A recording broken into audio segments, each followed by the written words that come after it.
Hello and welcome to day 4 of Unit 4. Today we're going to be talking about absolute extrema, so the absolute max and the absolute min. Okay?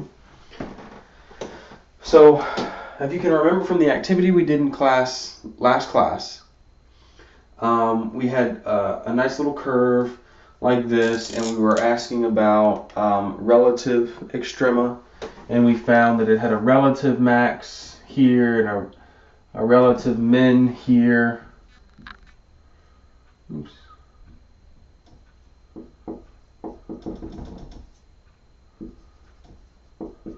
And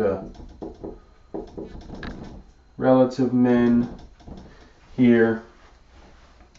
But then we asked something. Then we asked about the absolute max and absolute min, and we restricted the graph to some interval. I think it was something like, I can't remember, but we'll call it A. In this B. That's my interval. Okay. Well, on a closed interval, if a function is continuous, then f has to have both an absolute max and an absolute min. Has to. Okay. And that absolute max or min can be at the endpoints. Okay. So in the case of A, the value of the function here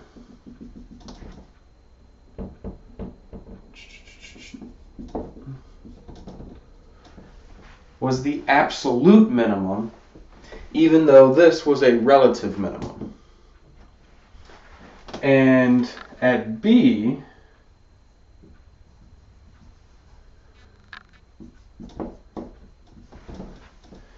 B was not the highest.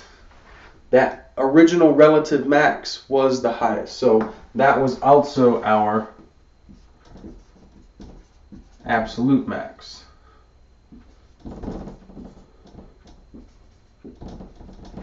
Okay. So if we ordered these values from least to greatest, f of A was here.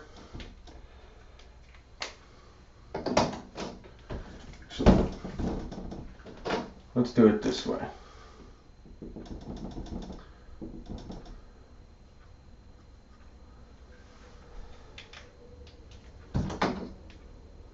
From least to greatest was f of A, and then the next one was the relative min.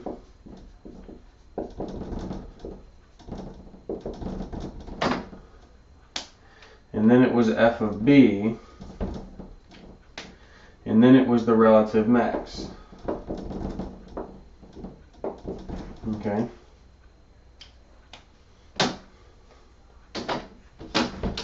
Oops. So this ended up being my absolute min, and this ended up being my absolute max. Okay. So it is possible for a relative min or a relative max to also be an absolute max or an absolute min. But when finding the absolute max or min on a closed interval, you must also check the endpoints. Okay. All right.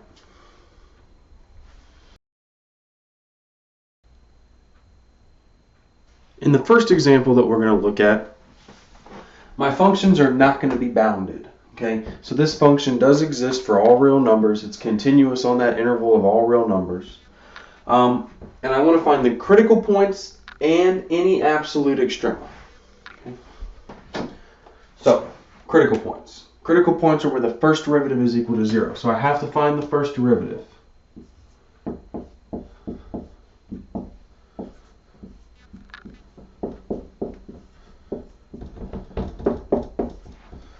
Okay. Well, where this is equal to 0, notice that I just factored out a 6.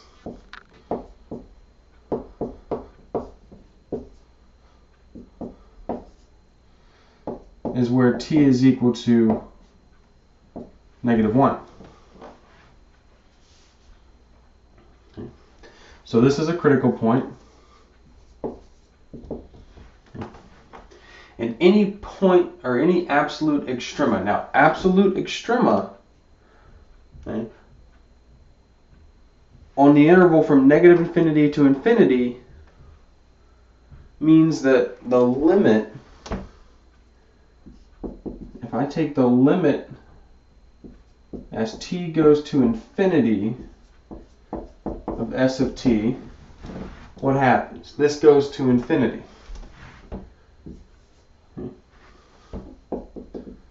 And if I take the limit as t goes to negative infinity of s of t, this goes to negative infinity. And if we think about what the graph looks like, it's going to look something like this. There is no absolute max or min, right? So, for this example, there are no absolute extrema.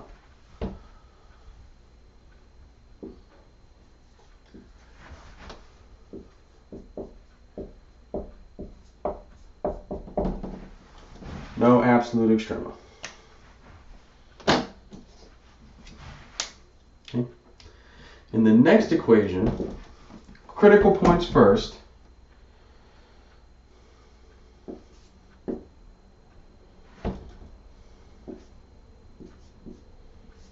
This one's interesting because the derivative is a constant, but it's different from different directions. So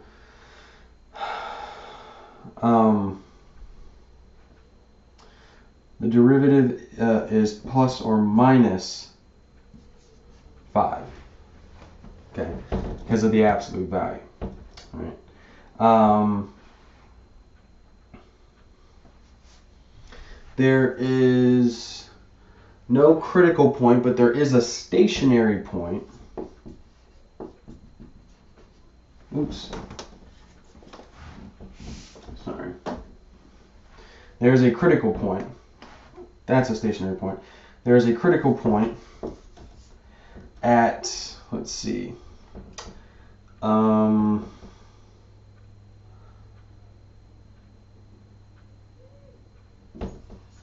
negative 2/5.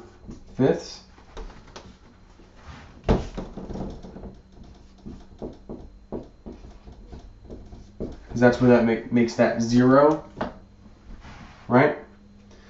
So that would be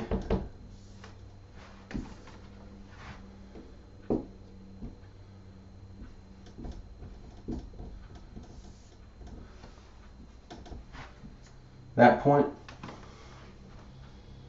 Okay. And that happens to be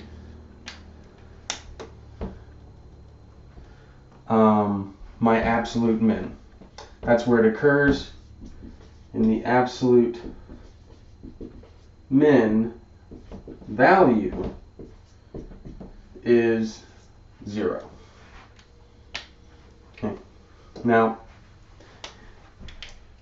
I only have an absolute min because when I take the limit as x goes to infinity of r of x, I get infinity, and then if I take the limit as x approaches negative infinity of r of x, I get also infinity. So in both directions I'm headed up, so there has to be some minimum value. Has to be some minimum value, and in this case the minimum value is 0, and it happens at negative 2/5, and that comes from my understanding of what that function looks like. Okay. All right. So the next examples we look at are going to be bounded.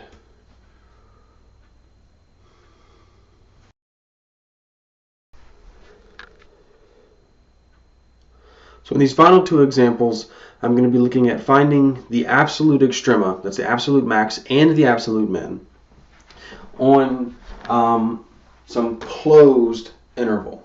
Okay. So the first thing I need to do is I do need to find the critical points, or stationary points in this case.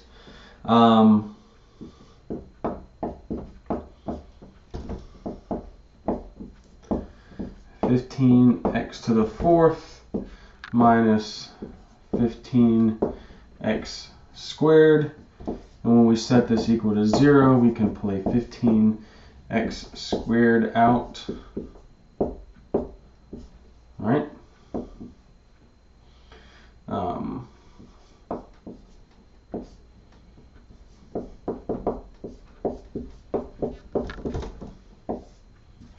So x is going to be 0 or plus or minus 1. Okay? So what I have to do is I have to check the values of all of these relative max and min, or possible relative max or min, and the endpoints. Okay? So I like to sort of order things so that it's nice and neat. So how about f of 2, f of 1, f of 0, and f of negative 2. Okay? Well, when I plug in 2, I get 2 to the 5th, which is 2, 4, 8, 16, 32, 32 times 3.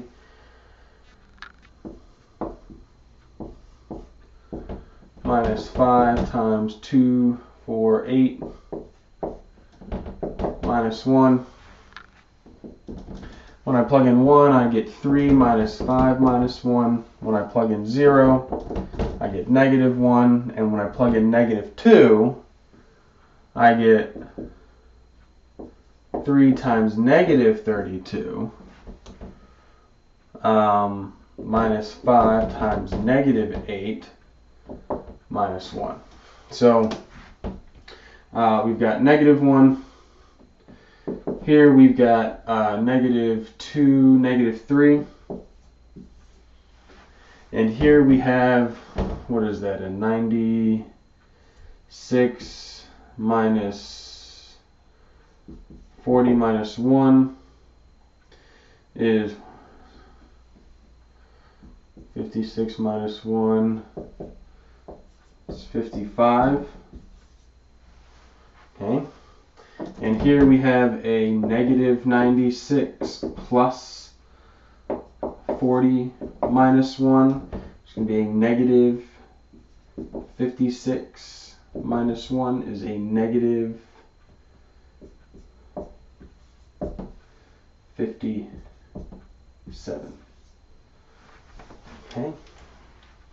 So now, comparing these, the largest is f of negative 2, and the smallest is f of negative 2. So the absolute max and min, this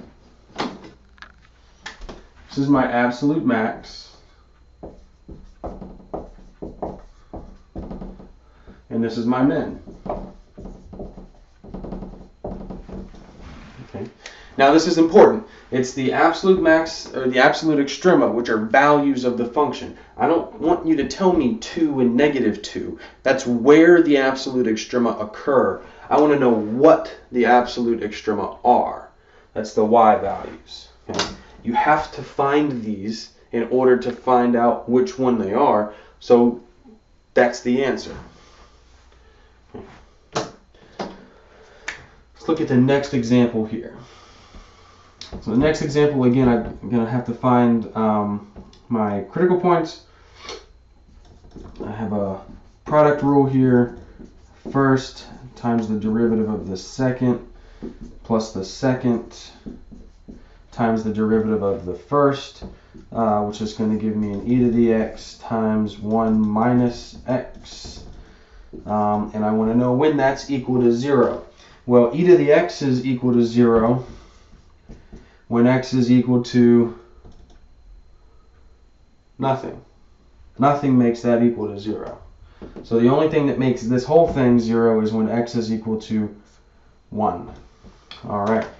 So let's do f of 2, f of 1, and f of 0. Remember, testing the endpoints. Okay. Here at x equals 1, I have a relative max or a relative min. But I have to be able to determine whether that's an absolute or an absolute min. Okay. So let's see. F of 2 is going to be 2 over e squared. F of 1 is 1 over e squared. And f of 0 is 0. Okay. Well, this is the obvious winner for absolute min. However, which one of these is bigger? Ooh, and that's not an e squared, that's just an e.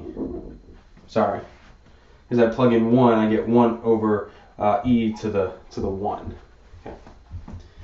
And in fact, f of 1 is larger.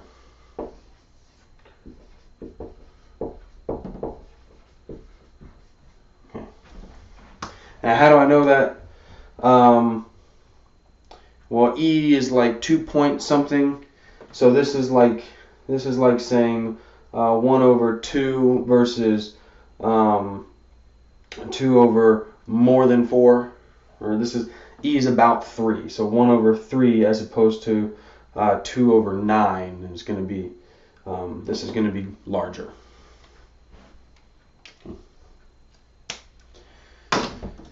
All right. Well, and that's more than 9 because it's the decimal. Okay, so in summation, basically we're finding the critical points in order to find the relative min and max values, okay, or the relative extrema. And then to find the absolute extrema, I have to also test the endpoints to get their values and compare them to the relative extrema to determine which one is the absolute max and which one is the absolute min. And in some cases, it is just the endpoints, and in some cases, it's one of the relative extrema and maybe an endpoint, or maybe both extrema are absolute maxes and mins. It all depends on the interval.